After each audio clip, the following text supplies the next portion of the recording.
Hello and welcome back to In Conversation with Dr. Farooq Abdullah. Farooq, the 49 people killed. In fact, let me just read out. I know 49. Now, if you take read out, then it will take a long time and we will not get where we want to get. Let me read this out to you. This is a person from Kashmir. He is a Kashmiri who's writing this in a national daily. Yes. Front page. Yes. After 55 days of street protests and police action which left 49 dead and more than 1,000 injured, Jammu and Kashmir's Chief Minister Farooq Abdullah finally reached out to the people visiting the Sher-e-Kashmir Institute of Medical Sciences. Now, this is 55 days and he moves out today. What is this? Thank God he moved out. That's what I'll say. All right. So therefore, those 55 days when all of this was happening, I had a tough task. Look, don't be. It's not a small job. On one way, he wants the law and order to be controlled. He didn't want killings. No man wants killing. Nobody wants to have innocent kill. What do?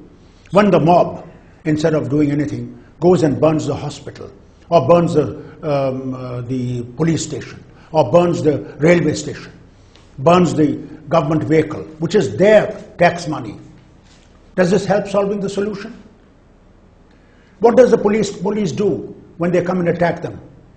Do they sit like this and wait to be burnt? The Home Minister Chidambaram said on the 30th of June that Lashkar-e-Taiba and Pakistan were involved. Look, I am not going to go to what he said. He's Home Minister of India. He has far more information than Farooq Abdullah has. My problem is, I want peace. And hold on, I want peace. I want no deaths. I want peace. I want also at the same time for Government of India to start moving into finding solution to the problem, both with our neighbor as well as with our people, both of Ladakh, of Jammu and of Kashmir. You cannot have solution only of Kashmir Valley. There are certain political situations. You agree that this is a political situation? Always, we have said it openly and he has said it everywhere it's political. Farooq, there was all the goodwill in the world for this young chief minister. He looked good, well-intentioned. All the goodwill was there, and yes. I saw it. Yes. Then there's 2 or 3 things began to worry people. One was that he had no advisors. He was inexperienced, and he was taking no advice except from one Rana and one other chap. These 2 chaps. This is what listen to me. I mean, your national conference is Devendra Rana, Nasir Sugami, that is his group, Farooq Abdullah, Shafiuddin, and Shafiuddin Shariq, one group. Then you've got Chaudhry Ramzan, Mir Saifullah, and then your brother Mustafa. He doesn't like the Congress with whom you are in alliance. I mean, there is a lot of problem within the NC also. People find faults like this. No, hold on. When I was Chief Minister, people used to say, it is not Farooq Abdullah running the government. It are 2 people. One is the Chief Secretary called Jaitley, another is Principal Secretary called B.R. Singh. They are running the government. I was running the government. They were not running the government. Today the same charges are being made because there are people. Umar is not going to give in to corruption. Umar is not going to give people extensions. So they are also in the game about it. They want all sorts of things done which are unlawful, and therefore, who do they blame? They say, Umar is not reachable. Umar is surrounded by these people. Not surrounded. No, hold on. Flanked by No, hold on. These people are surrounding him. He only takes their advice. It is not true. I can bet on this. Because there is so much of corruption in that damn state. They want the Chief Minister also to be corrupt of that nature. Then they'll be happy. Umar is not going to be like this. He has never been like this, and he will not be like that. As far as division in the National Conference is concerned, Well, obviously there are some people who are unhappy. They couldn't become ministers. We're running a coalition. Coalition is not a small and easy affair. It's a tough affair. You have to talk to Congress on every issue. And that market can't be opened. No, and all these things have to be done. Now, for God's sake, you tell me, they have to find fault somewhere. But they don't realize that when they point one finger at some person, that three fingers are pointing at them also. So don't blame this young man and say, no, but this is what people are saying. Because this is the whisper campaign that went on. It didn't go on when I was there. There Sir, was a lot of goodwill for will you believe lot of goodwill. I swear to you, you don't know. Whisper campaigns were done. And many of the people, I will not name, were behind those whisper campaigns, quietly going on. If you're not going to reveal, then how are we going to proceed? Who are these people? People know who they are. It is not that people don't know. There are people who know. All right, 50 people dead. We want to stop this. Yes. There are 3 or 4 moves possible. Yes.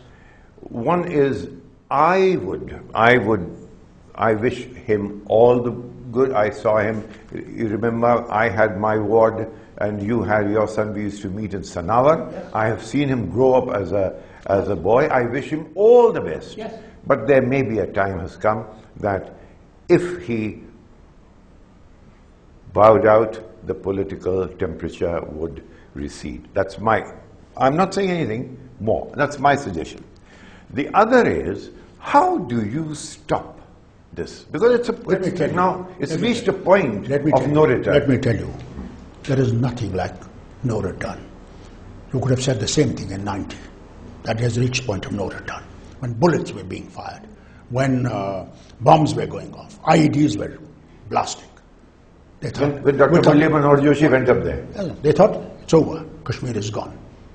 Did it go? These clouds will also pass. Right. These clouds will pass. What we have to do is, once these clouds pass, we must catch the bull by the horn and start dialogue to a conclusion, not dialogue for the sake of dialogue. On what is going to be the best for the people of Jammu, Kashmir and Ladakh, in discussion with the political parties. All right, you have a piece of Hurriyat paper. Or others. Here is a piece of paper. You write on this, Farooq, if this is done, this is the autonomy package I want, and if it happens, there will be peace. Look, let me tell you, Autonomy, it is not only autonomy. What else? Autonomy is not only panacea to all these things. Autonomy, you have to start thinking. Then you have to have regional autonomy of the type that people of Jammu will not feel that they are being dominated by the Kashmiris. Nor should Kashmiris feel that they are dominated by Jammu. Nor should Ladakhis feel that they are being dominated by Jammu or Kashmir. So you have to have a solution, a workable solution, whereby the autonomy carries with it the regional autonomy of the type where the sections of other areas also feel involved. It is just not autonomy. So you have to sit down rather than let's be specific. Say tomorrow, let us start this. What is that? Tomorrow, first have dialogue. Once the peace returns, start dialogue. The Prime Minister is talking of an all-party meeting. What do you think? Talk to all-party meeting. Talk separately to them. Prime Minister has started that. Talk separately to them. Then Hurriyat should leave its stand. The Prime Minister... Hurriyat should leave its stand of not talking. Pakistan, I'll beg of them not to get involved into this Are process. they involved? Definitely they are involved. Why are our friends afraid to talk? Why was Fazal Haq Qureshi nearly killed? Why was Maulana Umar Farooq killed, the fathers killed? Why was Ghani Loans killed? I'm telling you, that is not ended. So one of the things is the dialogue between India and Pakistan must be of a serious nature. One. Secondly, the dialogue between India and the people of Jammu and Kashmir must be serious and must come to a conclusion rather than just merely talking. There is time of talking has been lost. Now time has come when you talk, you go ahead with taking action on those matters. That is what we need. Farooq, wish you all the best. We want peace in that beautiful, We want peace part in of the our entire country. nation. Yes. And for that is the crown of the nation. Their peace must return. God bless you. God bless you. Thank you very much. My diary, this page, opens on a Pakistani Prime Minister. Pakistan has had many Prime Ministers who have come under the shadow of the army. Take Prime Minister Zafarullah Jamali, a Baluch, a wonderful man, but then what happened? He was picked up and turfed out. I never try to indulge in political framework or political statements. I have never done that. I will never do that. God forbid if there is a fault in Pakistan, I will say yes. And if we say there is no fault, one must believe us.